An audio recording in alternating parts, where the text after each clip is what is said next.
Alors la Constitution a été modifiée, je vous ai marqué les dates, le 24 juillet 1793, le 22 août 1795, le 13 décembre 1799, le 8 mai 1804, le 4 juillet 1814, le 18 mai 1804, le 4 juillet 1814, le 3 novembre 1848, naissance de la Seconde République. La Constitution, elle a démarré toujours pareil, en 1789, à la Révolution. La Constitution est la loi de base. L'ensemble des règles qui définissent les rapports, que ça bouge la Constitution. C'est pas un truc qui est figé. Un comité de, ça c'est pas savoir par cœur, hein. C'est juste pour vous le remettre un petit peu en tête. Mémorer. Par un référendum organisé par Charles de Gaulle, la Constitution de la Ve République a été votée le 28 septembre 1958 à une très large majorité. Chef, sous-chef, servant. Pour l'établissement de 2 petites lances, avec l'emploi du dévidoir et de la division mixte, en reconnaissance.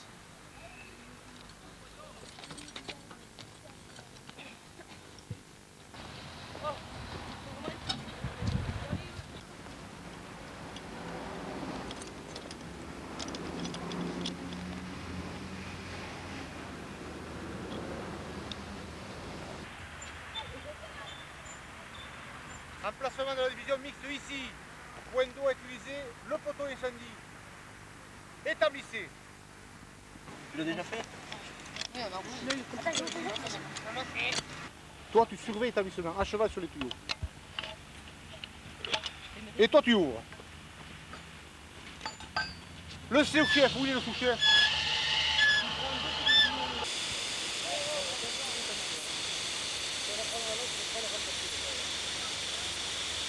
Sûr, hein? Oh là, ça va parce que c'est une petite lance. Et quand c'est les grosses lances, là, il y a de la pression. Alors il faut être à 2 aux grosses. Elle, ça va, on peut la faire à 1. Là, ça va mieux. Tout à l'heure, il le tenait juste au bout, il tenait pas la poigne. Il a de la chance qu'il n'y ait pas plus de barres. Sinon, moi, je te dis. Pourquoi il s'amuse de faire des Même pas le mettre en G-bâton.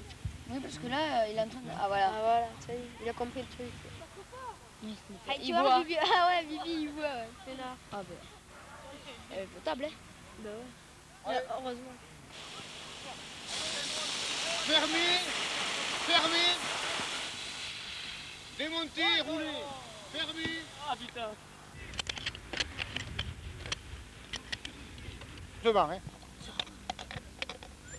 Là, je suis en train de vider le tuyau. L'eau s'évacue, comme ça on pourra plier le tuyau et ensuite le ranger. Allez, on speed. Un pied et demi. Un pied et demi. Top, top, top, top.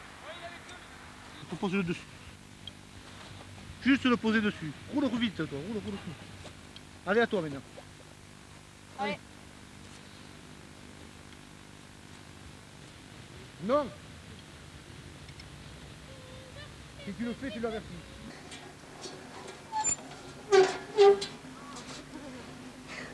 Pas 2. Est-ce que les gosses sont motivés? Mais tous ceux qui sont là sont tous motivés. Tous, ils veulent être pompiers. Je pense que si vous les interrogez un peu, ils voudront être pompiers professionnels, en faire une carrière.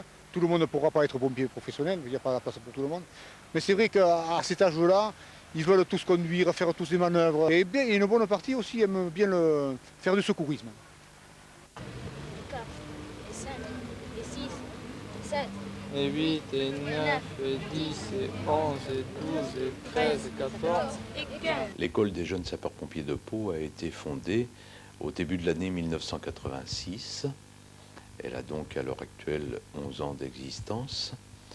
Et c'est une association qui a pour but de préparer des jeunes enfants, des jeunes gens à être sapeurs-pompiers essentiellement volontaires plus tard dans leur vie d'homme.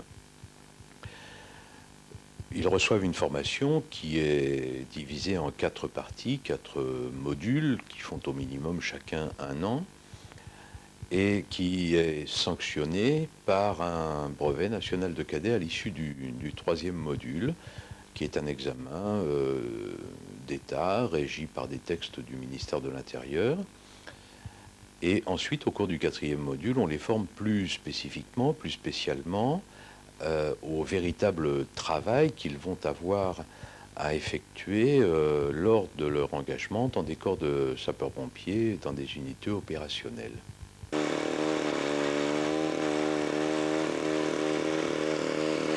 C'est intéressant? Oui, parce que ça nous montre comment faut faire pour...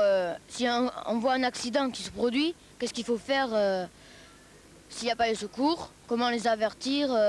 Après, ça nous montre, quand on sera plus grand, comment il faut faire. Ça nous motive, quoi. Voilà, ça nous motive.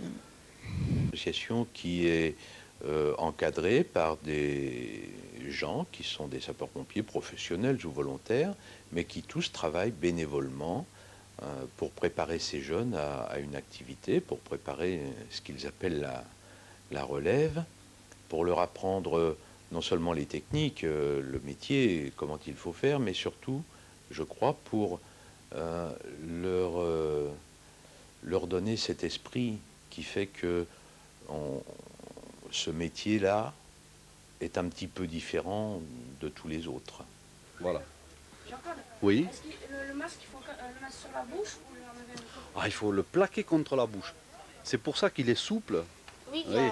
Il y a une certaine souplesse, personnes qui ont le visage rond, d'autres qui ont le visage beaucoup plus carré, avec des coins saillants, le menton saillant, tout ça. Alors, le masque, il est suffisamment souple pour épouser un peu toutes les formes de visage. La bouche elle dépasse. Hein. Donc, il faut choisir le masque adapté au visage. C'est très très fragile. Et surtout, après chaque utilisation, qu'est-ce qu'il faut faire? Il faut désinfecter. Ça, c'est pour rentrer dans la bouche. Allez, on va remettre ça en place avant d'attaquer autre chose. Toutes les sorties ici, c'est les sorties de refoulement, c'est marqué dessus. La grosse caisse derrière, c'est là où il y a l'eau. Et vous avez des petits chiffres. On voit 1000, on voit 2000. Là-dedans, il y a 2000 litres d'eau. 2 tonnes d'eau en poids. Et c'est les sorties de refoulement. Cette sortie, ce n'est pas une sortie, c'est une entrée, c'est une espèce d'aspiration. Soit, par cet orifice, on va faire rentrer l'eau du poteau incendie, l'envoyer à pression, soit on va aspirer dans un étang, une piscine, un cours d'eau. C'est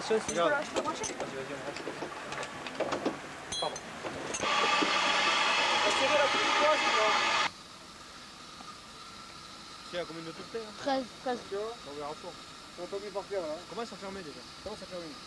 On arrive à 8 ou... Il faut juste faire la pression un peu au début.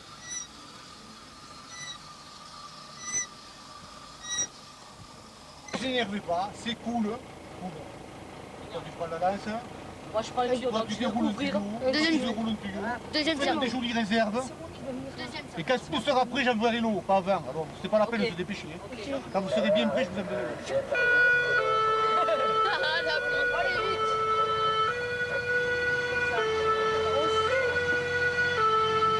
Voilà, je vois. Voilà, là, ça crame bien. Hein. La vitre, elle a éclaté, t'as vu? Là, ils sont en train d'ouvrir la porte.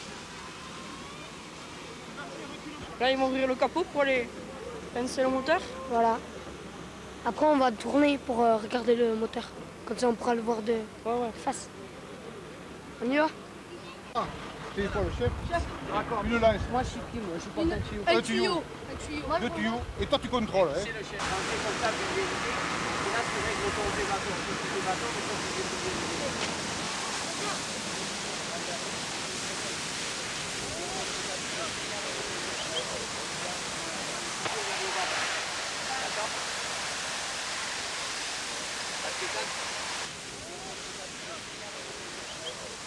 De toute façon, même s'il y a une fuite, une légère fuite, est-ce que c'est grave que vous rentrez dans la fumée? Non, parce qu'avec la pression, ça fait refoulement. En fait, là, je parle, il n'y a personne qui m'écoute. La bouteille est ouverte? Alors, le but de cette manœuvre, c'est de les acclimater au port de l'aérie, de voir le travail avec l'aérie, ce que ça peut donner dans un milieu où il y a le feu et tout en plus. Donc là, ils n'ont pas ces problèmes-là, ils ont juste le problème de respiration dans l'aérie. Et toi, cheval, toujours pareil, tu te sens comment là? Bien? Allez, on est parti alors. Tombe les tuyaux. Ah, mais c'est à toi de te les tenir. Hein. Alors l'aérie, c'est l'appareil respiratoire isolant. C'est un appareil qui permet de faire les reconnaissances dans les pièces ou les locaux où l'atmosphère est viciée, c'est-à-dire qui est encombrée par beaucoup de fumée et on ne pourrait pas respirer sans appareil spécial. Alors, t'es mal aux jambes même sur le. Hein? T'es mal aux jambes un peu déjà? Allez. Et 1, et 2, et 3, et 4, et 5, et 6, et 7, et 8, et 9, et 10. Première traction, tu testes la corde et tu remontes. Vous faites beaucoup de sport? Oui, car le sport compte beaucoup pour les sapeurs-pompiers. Nous faisons 1h30 de sport tous les mercredis et 2 heures de cours. Qu'est-ce que vous voulez faire plus tard? Plus grand, je vais devenir pompier. Ici, je peux pompier de Paris. Moi, je voudrais être pompier n'importe où. Moi, sapeur-pompier n'importe où. Moi, je dois devenir sapeur-pompier militaire à Paris ou n'importe où. Sapeur-pompier, si possible, à Pau. Sapeur-pompier, n'importe où. Moi, sapeur-pompier, c'est possible, à Paris. Si je peux pas être pompier, je sais pas quoi faire. Moi, je n'ai pas d'idée à part pompier. Moi, j'étais petit, je voulais être chauffeur de train, puis après... Et ouais, ça arrive. Non, Mais après, j'ai changé. À l'âge de 5 ans, j'avais envie d'être pompier. Moi, depuis tout petit, depuis 2 ans, la première fois que mes parents m'ont acheté un camion de pompier, je vais devenir sapeur-pompier. Pourquoi tu regardes pas? Moi, c'est pareil. À part le camion, quoi. Je jouais avec aux pompiers comme ça dans ma chambre, je m'amusais Moi, à... dans ma piscine, je m'amusais. Et est-ce que vous avez des parents, les uns les autres, est-ce que vous avez des parents qui sont déjà pompiers? Oui, moi j'ai mon cousin par alliance, il est pompier de Paris. Et mon oncle, mon parrain, il est pompier à Pau, il est sergent-chef. Moi, mon oncle et mon cousin, mon oncle sergent-chef, mon cousin caporal. moi j'ai comme mon oncle. Il est là en Gironde. Moi, non, hélas. Moi, mon père, il est adjudant. À Pau.